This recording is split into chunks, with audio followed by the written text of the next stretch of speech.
everyone. Welcome back to the Mention It All podcast. I am so glad to be joined today by somebody who's been here a few times now. She's been around the block as a housewife, of course, as an event planner, now an author. Lots of stuff going on with our guest today, Guerdy Abraira. Hello. Hello there.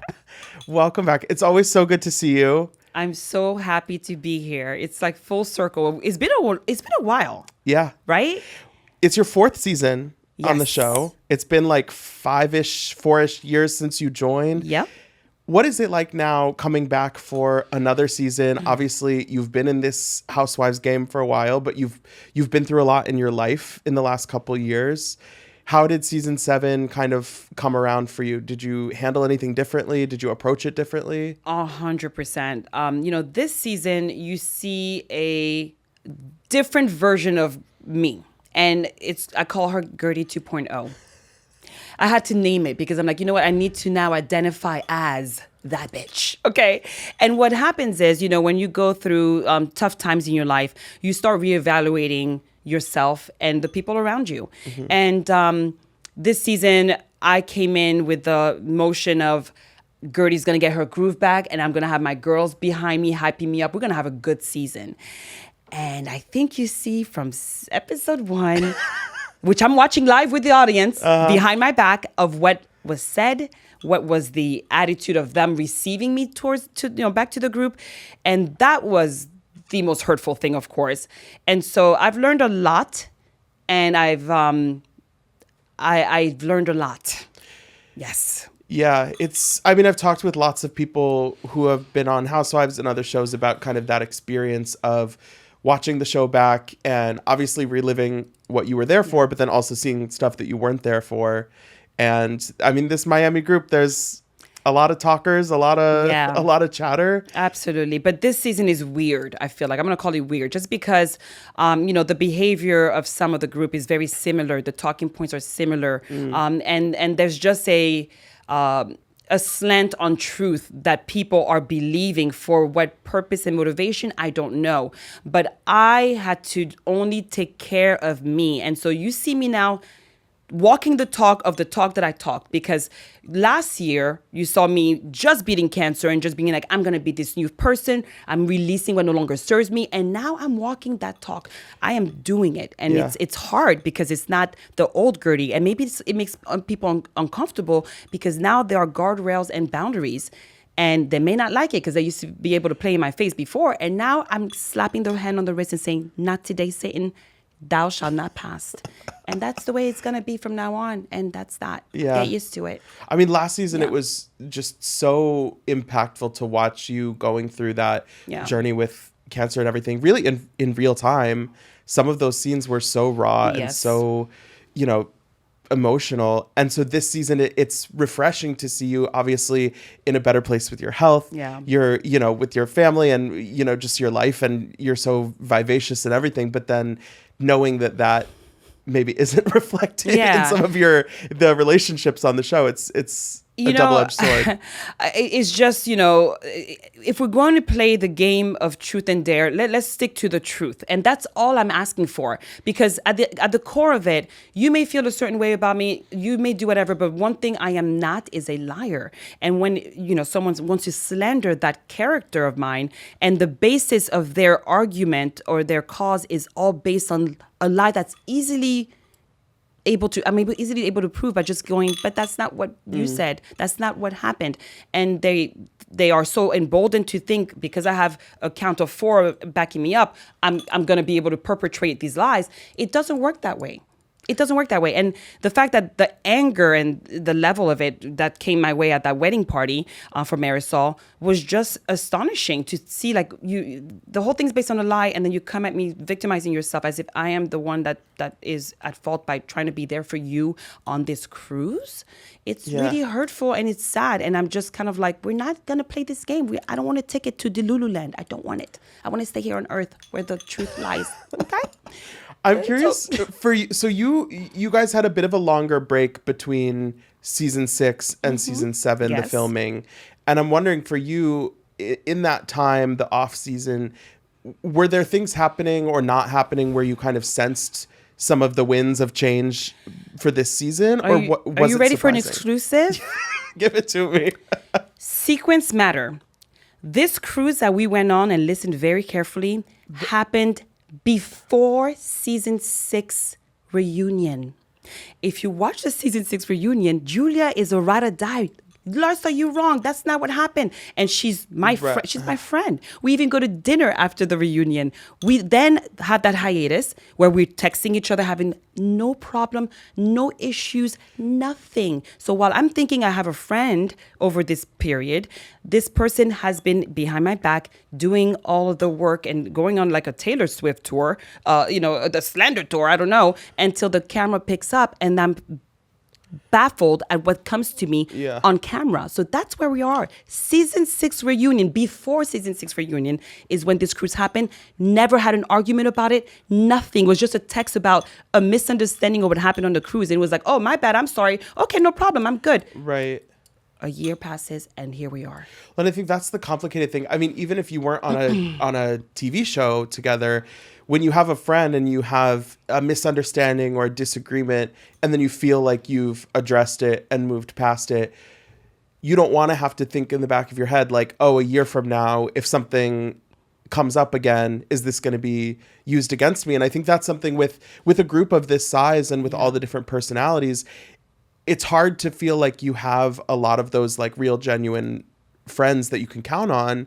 So if you have somebody that you would put in that category and then they kind of don't live up to that. The most interesting thing about it is that over the hiatus as well, myself and Alexia go to lunch and, she's just celebrating me after the reunion. We have this amazing lunch, just her and I bonding. We texted me, her, Kiki, Marysol, go on a chat because at the reunion, even Alexia had my back. And so I'm thinking next season is going to be, honey, we're going to put it down. Miami is we're going to be, on fire because we're going to show this friendship that we're building over the hiatus. So texting, hey girls, when we're going to go to lunch, dinner, and then comes the season 7 and all of this happens. And I think that, their opinions were swayed by the lie. And that's where I'm kind of like, guys, this is not true, but no one wants to listen. And thus what you see me do at my party is not only me celebrating life and my testimony of what I've gone through after cancer, but then it's also my controlled narrative where I'm finally able to speak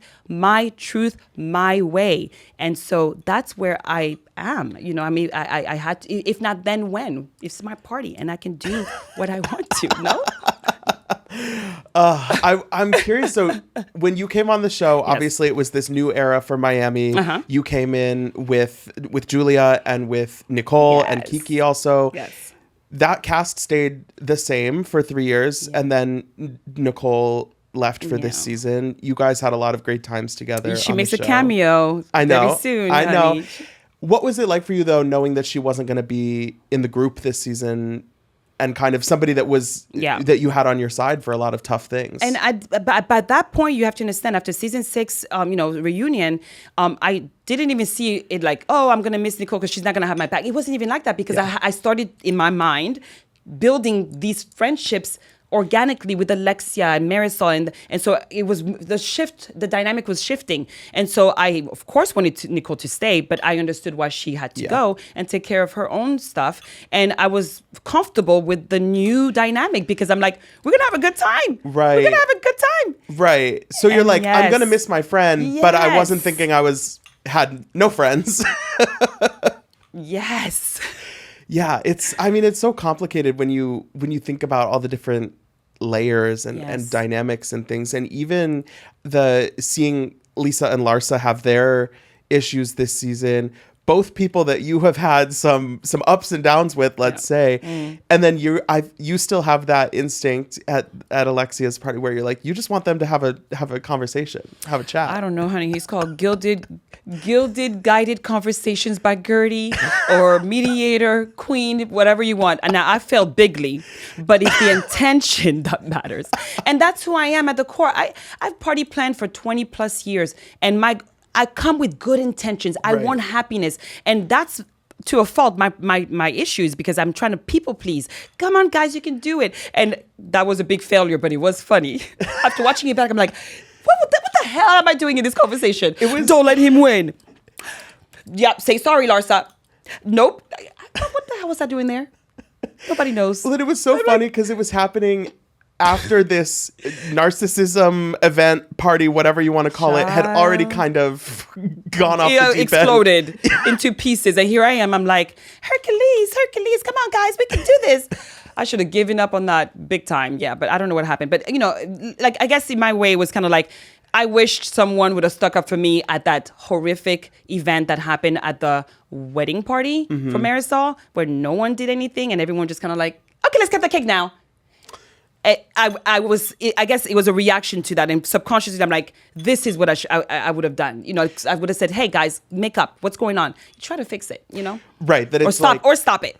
Right, and I think like. And in the past, like when Lisa was going through everything with Lenny and you were trying to kind of coach her through that a little bit, and maybe that wasn't received exactly the Lisa Lane kind of vibe. Yeah, there was a lot of chefs in the kitchen, and my voice hasn't been heard in the group for a very long time. Right. And now I think that people are not comfortable now that I'm speaking up, and it's kind of like, oh my God, it's all about you. I don't know about that. And not inviting me to a party that you have for your friend, and saying is because I'm gonna make it about me, but then you end up making it about you at your friend's birthday party, Alexia. It's kind of like it's a double standard, and it's like those are talking points that was told to her by someone who had a vendetta against me, which was Julia, and it was sad that Alexia took the bait because we were doing great prior to. Yeah. So that was very hurtful to see that. And I'm seeing it live with the audience of what was said behind my back and how people behaved behind my back. And so I'm like, wow, okay, noted. Yeah.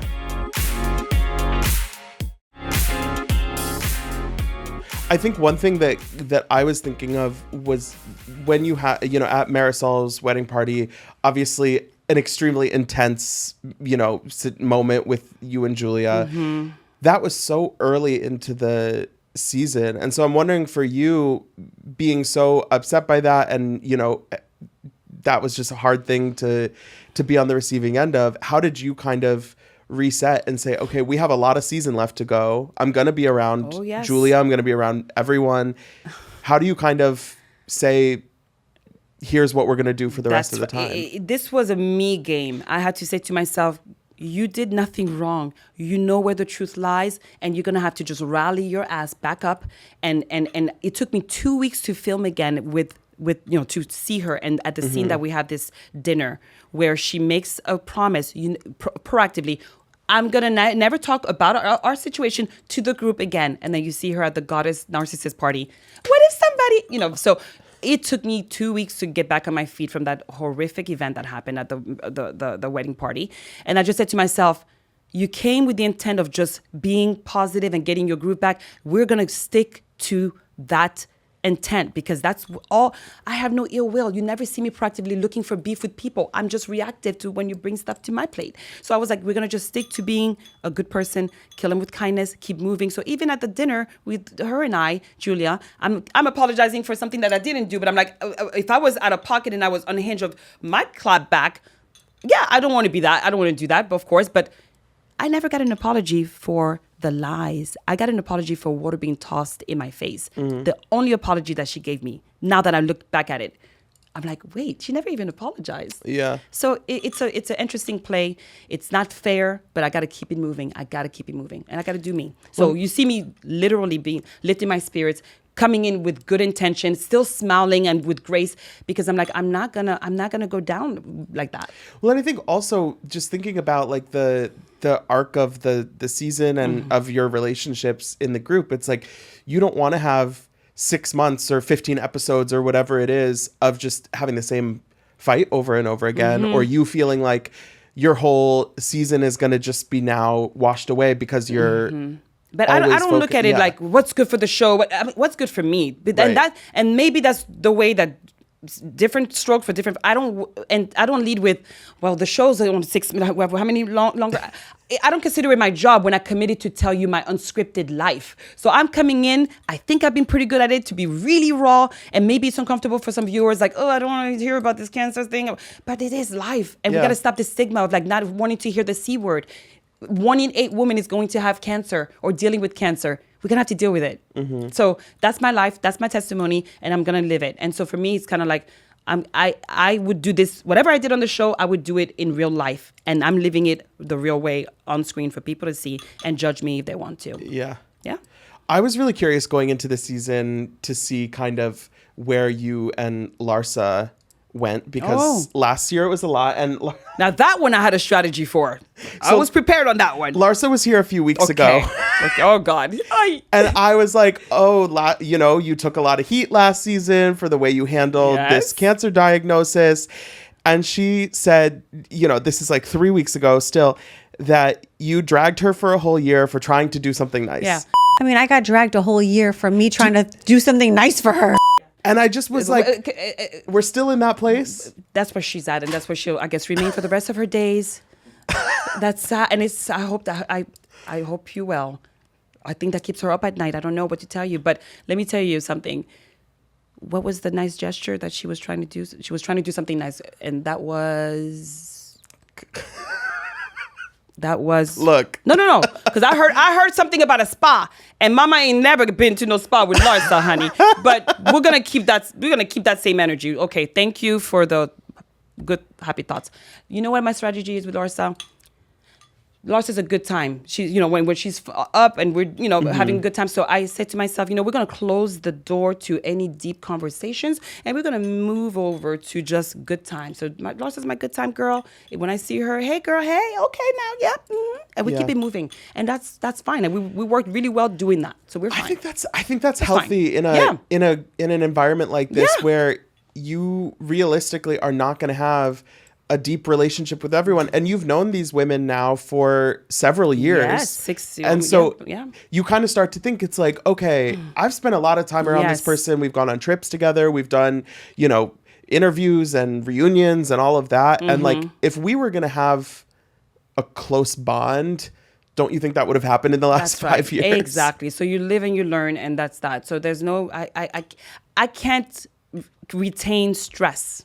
Yeah. My new way of life is releasing it, and it not many people may like it, and it may make people uncomfortable, but that's what we're going to be doing. We're releasing the stress. If something bothers me and I can't sleep at night, release out to the world, and that's on my terms, and we move on. I can sleep very good at night.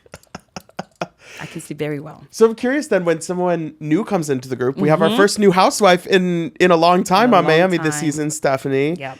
What is it like for you kind of, getting to know someone new, evaluating whether it's somebody you want to kind of let in like that?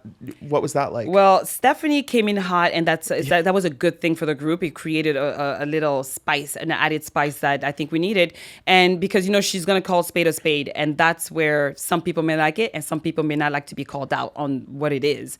And so what you just saw, for example, the last episode at my party, Celebration of Life, she was like, well, I want to read this text. I want to hear what happened. And there's nothing wrong to want to get to the bottom of the truth so that you can realize what the game plan was prior to. So she wanted to go back and listen to my side or read the text to make it all out for herself. And then there's the other half of the group, which happened to be the same people at the wedding party. Clock it. Who all walked out in unison like it was the conga line doing the cha-cha out the door. And they were mad at her for wanting to seek out the truth and wanting to go back in to hear my side. I thought that was interesting.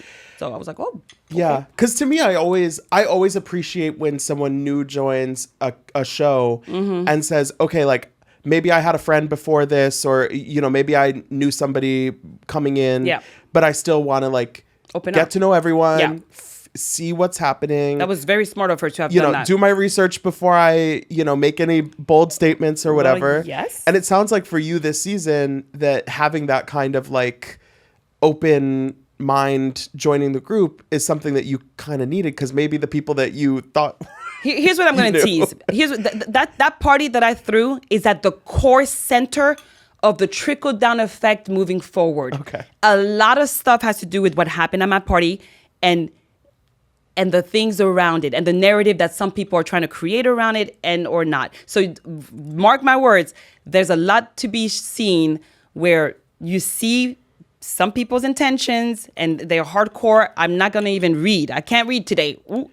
A, B, C, hooked on phonics. They don't even want to read. Like, you can't read, you can't listen. I'm out of tricks. Okay. Well, so yeah. we know from a couple years ago that not everybody scrolls to the bottom of the document when they're trying to find their Divorced. receipts. We gotta start using our eyes and ears and our senses, guys. Okay, hooked on phonics worked for me. I picture Nicole slamming down the credit card on the table. So there's an example. Nicole's a stand-up woman. She's a nice girl, but you're nice until you're not. And a group like this gets you to a point where it's like, wait, they're playing in my face. They don't see. They're not seeing the boundaries. And then you gotta slap the wrist, and you're gonna say, you don't get to do this. You don't get to tell my story for me. You don't get to redefine who I am and what I've done and try to make a version of yourself because what's the diversion about? Why are you doing this? Where's the passion? What was the passion at your wedding party where no one did anything, but now you want to talk about my party and say, you shouldn't have done that at your party? Interesting. It's like telling an artist at Art Basel, I love all your art pieces, but that piece right there, you shouldn't have done it. You shouldn't have done it. Like, come on. Right. Yeah. And I think for you, I mean, it's like knowing, aside from Steph, it's like you guys have all been on this platform for a while. So it's not, at this point in Miami, she's seasoned already. She's like, boom, I got this. Right. Like at this point in Miami, the kind of like the like OGs versus newbies, it's like there aren't really like newbies. It's not the same as it was 3 years ago. Yeah. I mean, I just think that, everybody should play their position. Sorry, it is the truth. Okay. The minute you try to do things to play in your favor so that you get a moment to maybe get a different position, that's when it's kind of like let's just be friends. Let's just be real and stop manipulating anything around it. Just do you. I'm gonna do me. Don't come in my lane. Right. It's and like try to sabotage me. If you're trying to be in charge of every piece on the chessboard, at some point you're gonna get. Just everybody should just play their positions, and we should just all play a natural role of friendships and nothing above and beyond. You're doing too much, boo-boo. A lot of them are doing maybe a little too much. I do think when people are watching the show, though, they can kind of sense that sometimes. Then from episode 1, it was very, people already knew. Oh, after the wedding party, they was kind of like, no one did anything. That's not natural. What's going on? So there's a lot of question. A lot of fans are questioning what's going on. I imagine for you, though, it feels a little bit gratifying that people might be watching the show and saying like, oh yeah, like it does seem like there's something going on, or like Guerdy is not getting kind of the space that she deserves or something. But you know what? I think that, I made a conscious decision to shift it. So we don't sit in this rut. I don't allow it because I know that I'm back. I back up everything I did. I'm taking whatever, accountability I've taken. Okay, I said something about your facelift after you threw the water at me. Okay, I'm sorry for that. Okay, I'm able to do that because I want to move on. I want to turn the page. So you'll see that things do turn around, and we do become the fun Miami group that people know us as. But there's some dark times, and right now we were in a dark time, and now there's an attempt to go back to a dark time, and I'm like, I'm not gonna let it. No, let's celebrate life. No, look at the glass, half full, not half empty. Stop, just stop. I'm excited. I'm excited for Fun Miami. It's coming. That trip to Spain looks a little sexy, honey. And then we get on the cruise again. The cruise. Okay, sir, I was like this. I didn't want to get on. I'm like, It's so funny now knowing the cruise backstory because I saw you. I don't know if you remember. I saw you at FanFest in Miami, and y'all were leaving directly from FanFest to get on this cruise ship, and you were kind of like, "Girl, I never tell." I was like, "Oh boy, PTSD back again." Yeah, but. I still had fun on the cruise. I made it a point. I'm not gonna, no one's gonna hold me back. I'm gonna have this fun. I'm gonna have it, so yeah. You've been on enough of these trips now that I think you kind of know everything that could happen, what could go wrong, what to expect. How do you kind of mentally prepare for the Housewives trip? By having the truth on my side. I don't come prepared. I don't, only people with an agenda can come with their agenda. I'm just going to flick it away and be like, nah, not today, Satan. I can't. I just got to keep it moving. I can't. I can't.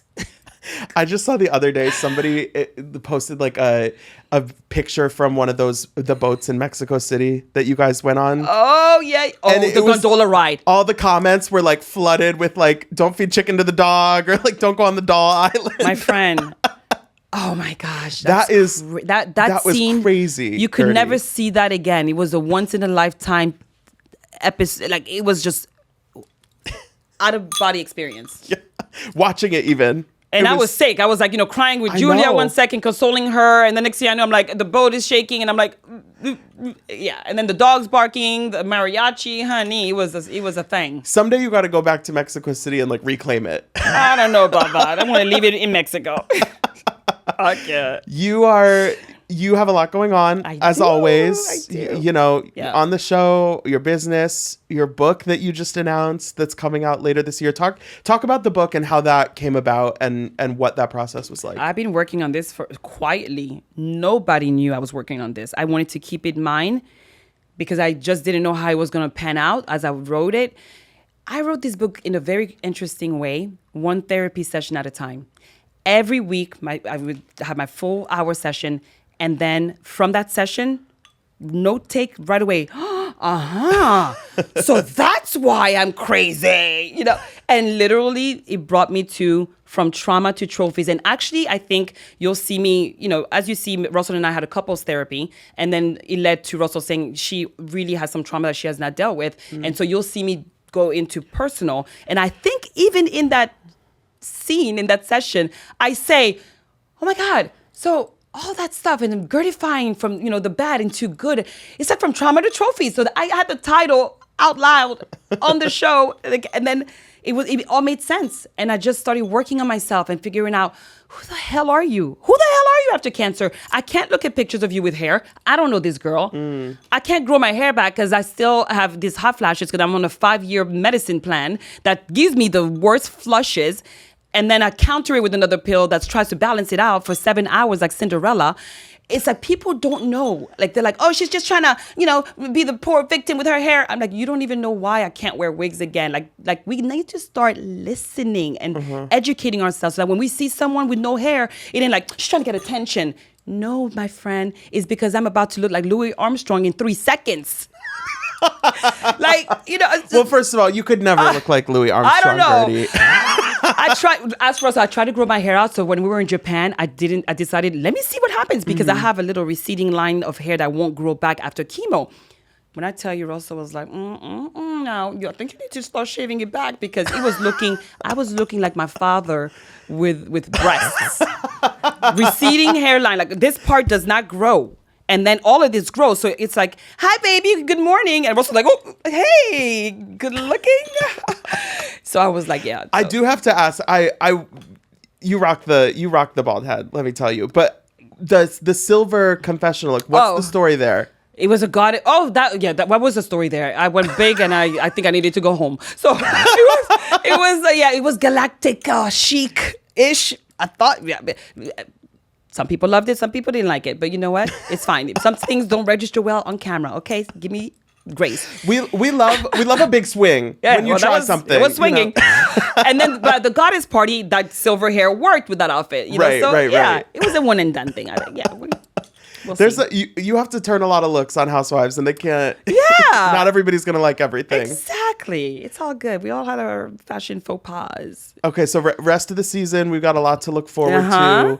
Reunion, I can already tell, is gonna be interesting. Lit. What's your kind of mindset with the rest of the season coming? Watching myself back, the with the gaslighting and I just felt so manipulated into a situation where I'm like, I don't want to be here. What is this? What is this? I felt like I was on the Truman Show. That's what it was. I swear, I was like, is anybody? What's going on? I felt like I was like the only one that was like, hello, am I being punked? That's how I felt in the beginning of the season. And then when I realized what it was, I was like, okay, we're not going to let this take me down. We're just going to keep on moving and having fun, killing with kindness. Eventually, I think the people, they're going to be tired of the shtick, And I think it kind of worked. And at the reunion, if they want to give me more backstory to why things happened the way they did or not, I'm open to listening, but I'm not tap dancing to get something out of people. I'm not. I'm gonna just answer questions that are asked of me. But some moments I had on the show was cringe. People know me as the nice Guerdy, the fun Guerdy, but yeah, this season was a different side of me because of what I had to deal with that I didn't expect to deal with. And so, yeah, the loud Guerdy, talking over people sometimes, where it was at a point I felt like I even when I had a one-on-one with someone and I'm like, okay, can I tell you my story? And I did. Deaf ears. So when I tell you, I felt like the system was rigged in a sense within the group. I'm like, okay, it doesn't matter. It doesn't matter. So carry on, moving on. And that's all I can do because life is too short. That's it. Why are we beefing again? Like, didn't you go through something? Aren't you having a beautiful family experience? Why bring me into that? You could have had an amazing season with your story. Why bring me into that? So that's sad, but I didn't. I kept being me, but I got to defend myself. And I'm not going to let people paint me as what I am not. That's it. From trauma to trophies. The book out now on Amazon. The book looks great. I can't wait to read it. It's amazing. We'll have to chat again once the book's here. Yes, honey. Yeah, there's a lot of people don't know about my past and my childhood and these things that I buried because I just felt like it is what it is. Well, I always think that some of the best people that come on Housewives are people that have had a big full life before that, but then because of everything that's going on in the show, we don't always get all of it. Yes. And so I'm excited I feel like you've got some... Oh, I have layers. Some stuff to dig into. I have layers, yeah. And it's only the tip of the iceberg. We have a big family and, it's a lot of dynamics that people don't know about that happen in my life behind, the screen. And, I share little by little, Yeah. And, it's my story. I'm sticking to it. Well, as always, Guerdy, a pleasure to catch up with you. Thanks for being here. I love it. And thanks everyone for watching. Don't forget to rate, review, subscribe. And until next time, be cool. Don't be all like uncool. Duh. I love it. The best. Crushed it. Crushed it.